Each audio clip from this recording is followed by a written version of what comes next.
So there's enough content out there on how to set your goals and succeed. And that's not what we're going to talk about today. What I want to talk about is building the design or the architecture that would allow you to sustain the goals that you set for yourself. You have the power over your mind, not outside events. Realize this, and you will find strength. Marcus Aurelius wrote that in his journal, not for posterity, but as a reminder to himself of what actually in life does he have control over. I want to talk about my first real estate deal after leaving corporate. I made it a goal to buy my first cash flowing property. Within 6 months, I hit that goal and I felt like I was on the right track. But something else happened during that time that I didn't see how. I understood that the property is going to require time, especially in the beginning. But what I didn't understand was, what else am I going to be sacrificing in order for me to commit that time to that property? The goal of acquiring a cash flowing property succeeded, but it took time away from my family, my presence, my thinking. And that only occurred to me when I finally slowed down and looked around and felt a sense of resentment in my household. I had left the corporate to build my family, my goals, a way of living. Even though the idea to make that transition was to empower these things in my life, I felt that in order to achieve my goal, I quietly sacrificed these things without even realizing it. So after 6 months, the goal succeeded.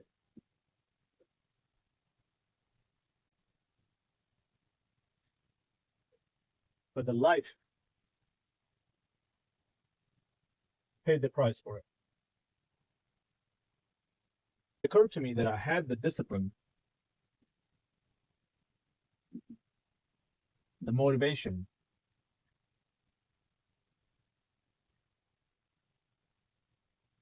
strategy. But what I didn't have was the design. A map that would show me the entire territory and not simply my goal. Because you cannot build a life on a collection of goals. You build it on a system, and underneath that system, there's one thing that determines if it's actually truly yours. Every ambitious man that I've watched burn out, not fail, burn out, is because they actually succeeded in achieving their goals. The business grew, the income went up, the deals closed. But there was no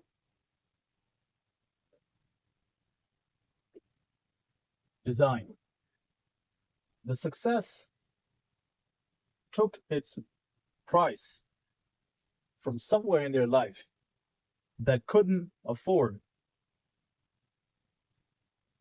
to pay that price. Here's what I mean by that.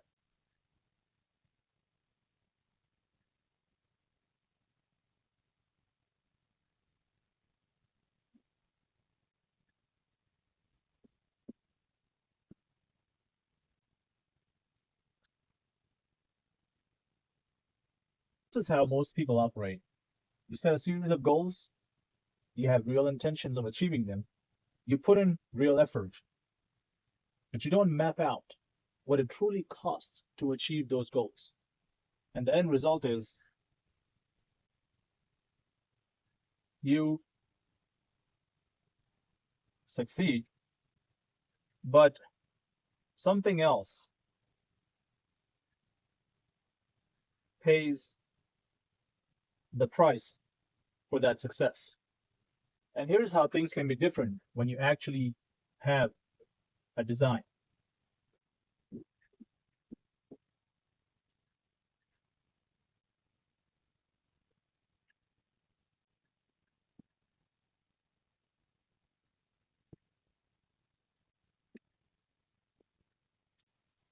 So a design is not a limitation.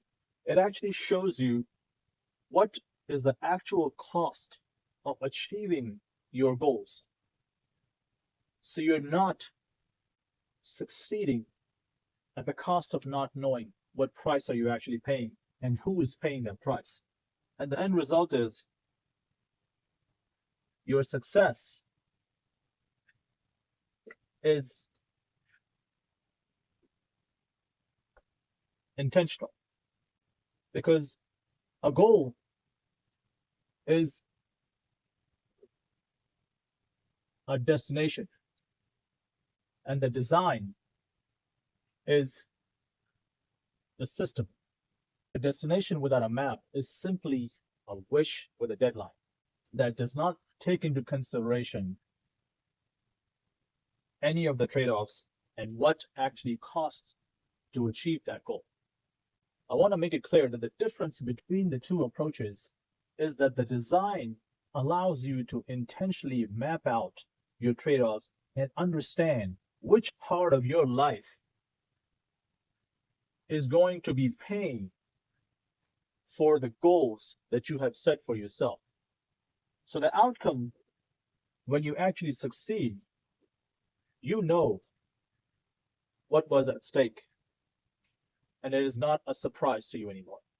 The design doesn't prevent the trade-offs. Nothing really does. What it actually does is it makes them visible between a cost you chose and a cost that just happened to you. And that's the difference between a life being built intentionally and a life that is being consumed. And if we can call our ideal life the whole life, then what are the domains that a whole life runs on?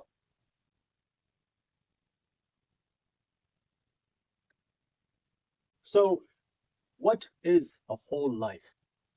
In my opinion, a whole life is something that encompasses domains of your life that you feel are essential to you for you to feel that you've lived or are living fully. So let's see what that looks like. The integrated life. This, in my opinion, is the center. Not a goal, not a metric. This would be as close as you can be to a whole life. And here I'm going to go over 4 domains. So the thing that all 4 domains in my design serve.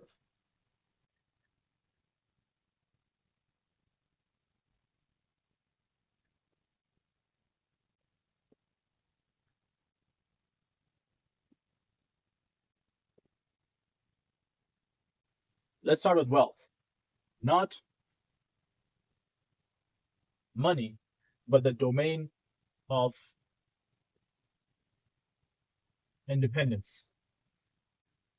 The ability to make choices about your life without the permission of your employer, your circumstances, your bank, or anyone else. Money then becomes the tool that provides independence that feeds in to your integrated life.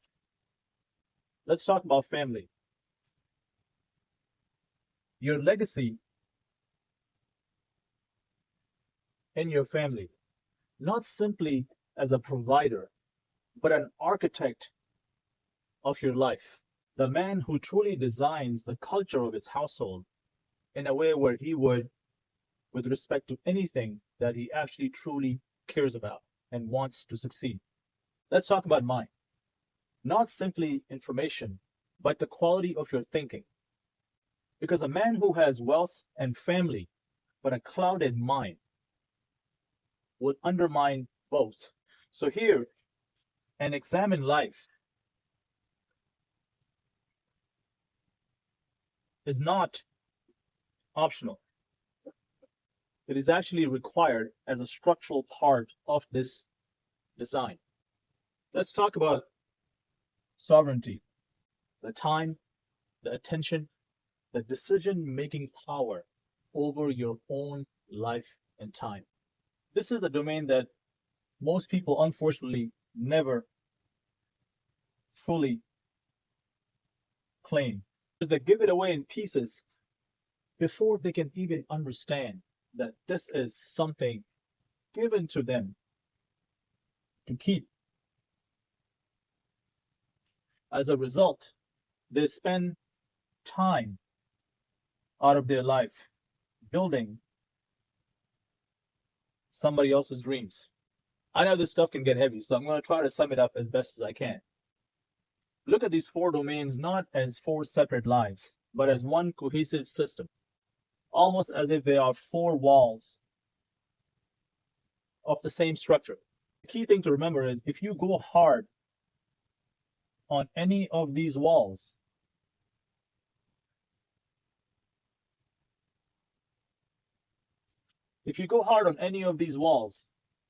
without taking into consideration the impact it would have on the remaining walls, you're impacting the integrity of this structure without even realizing it. Until, of course, you succeed or one day look back at things and realize that your success demanded a price paid for by other things just as valuable, if not more, although you were not aware of that transaction. Because the man who builds wealth without having sovereignty compromises his time. And the man who builds on family without wealth builds under financial pressure. He shapes his family anyway. And the man who neglects his mind makes worse decisions in every possible domain of his life.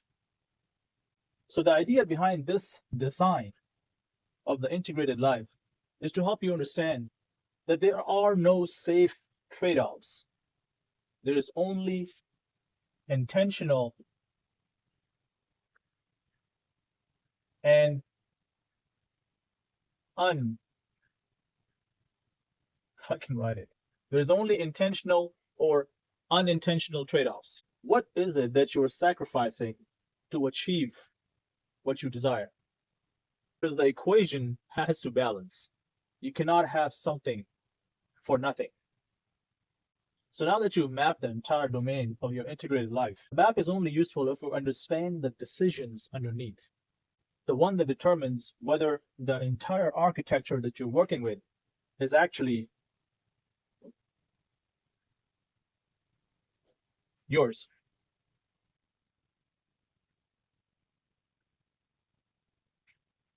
The inherited versus the chosen map of your life. Socrates said that an unexamined life is not worth living. He wasn't simply making a philosophical or poetic statement. What he was trying to say is that a life lived from an inherited map, reacting, optimizing, and chasing a definition of success that is not truly yours is not a life that you're living. It's a life that is actually happening to you. Now, most of us have the map The question really is, did you did you choose it for yourself? And chances are you almost certainly did not. It was assembled before you could even question it. Parents, society, environment, and by the time you were old enough to adopt a map, you had already decided what a good life looks like based on this inherited map. So, what do? Like most people, you simply start walking it without questioning if the map that you're actually following in your life is something that you chose for yourself or something that simply got ingrained in you over time as a way to achieve a good life. Because this really is what most of us are striving towards. It's just the path that we take to get to it can differ. And I talked about my first real estate deal earlier, where after achieving my goal, I felt a sense of resentment in my household. And I realized that I was using the inherited map to make decisions about my life that were telling me to focus on a cash flowing property to pay my bills, but not truly understand the cost, why it actually mattered to make the sacrifices necessary to achieve this goal. And that question, why, is what separates a chosen versus an inherited map for your life.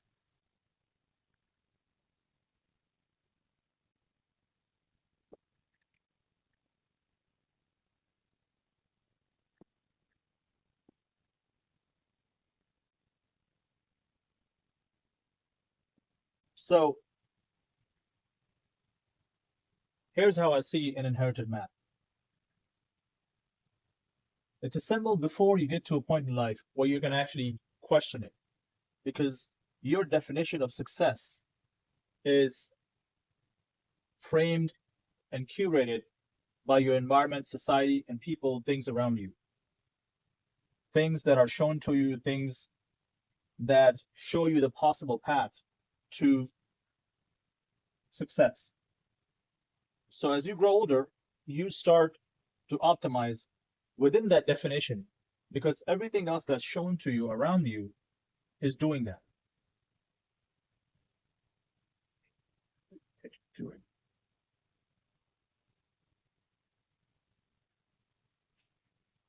Let's see what a chosen map does for you.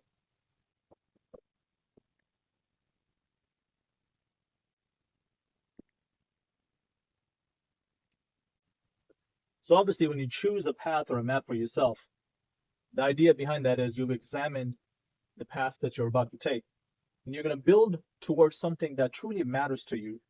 So the challenges and the difficulty that you're going to face during that time, since this is an intentional decision, you will optimize for what matters to you. And the sacrifices that you make along the way are going to be intentional, and you will be aware of them. And the biggest reason for doing this exercise is, in an inherited map, the goalpost keeps moving. And there's always this sense that you've never fully arrived. But in a chosen map, there is contentment. Now, don't get me wrong, the challenges are there on both sides of the equation. But there's a sense of contentment that you're working towards something that is meaningful. And even though this may not sound like much, but I believe the world we live in today, that meaning is what's truly missing from most people's lives. Hence the fact that We're thinking of a Friday on a Monday. Same ambition, but two completely different maps. The inherited map, although feels like a choice, it's not, because it was a symbol before you could even question it. And the idea is that it's missing a very critical element, which is who am I and why am I building whatever it is that I am building. Now, we drew the four domains of an integrated life earlier: wealth, family, mind, and sovereignty. Those are the structure or the domains of an integrated life. But the integrated life only works if the man living the integrated life chooses a map and a life for himself that is examined. So he knows what is he actually building and why is he building it. Because if you don't know the why, design is simply just a more organized version of an inherited map. So the why is critical for you to know, and you only know the true why after you examine your own life. We went over the integrated life. We talked about the inherited versus the chosen map. We're to a point where we need to examine our life so we can make the right choices and understand our why. So the question is, how do you examine your life and determine that? So I'm not going to get into any extensive framework on how to examine your life and come up with your why. I just want to point out three simple questions that make up the design. The more honest you are in answering these questions, the greater clarity you'll have for your why. So here are the three simple questions that I ask myself. What is my current design that I'm working on? Even if I did not consciously choose it, what is it? Which domains of my life in my integrated life is being robbed to fund the other or my goals that I'm currently chasing? What would I build differently if I had the choice to redesign and choose intentionally of what I want in my life? And as I mentioned earlier, the key is honesty. You're doing this for yourself and no one else. So the more honest you are in answering these questions, the greater clarity you'll have. Because the idea of this exercise is not so you have a final design for the rest of your life. It is to give you greater clarity into how your life currently operates. So it's really as simple as that. Get a piece of paper, write these out as best as you can. It doesn't have to be perfect. All it needs to be is be visible for it to work. We started with Marcus Aurelius. You have the power over your mind, not outside events. Realize this, and you will find strength. Mind includes the design, because the design is a product of your mind applied to your life, to the four domains,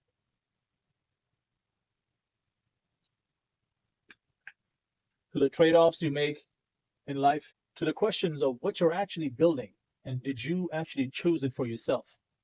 And I believe this here is not outside the domain of your mind. Because the man who does not have a design is not simply waiting. He's building towards a destination that he didn't choose for himself, paying a cost that he did not agree to. And the man who actually takes the time to construct and examine and build his design, even incomplete or badly, is choosing something intentionally for himself. So most men in life have goals, but very few have a design, and even fewer have a design that has been examined and intentionally thought through. And now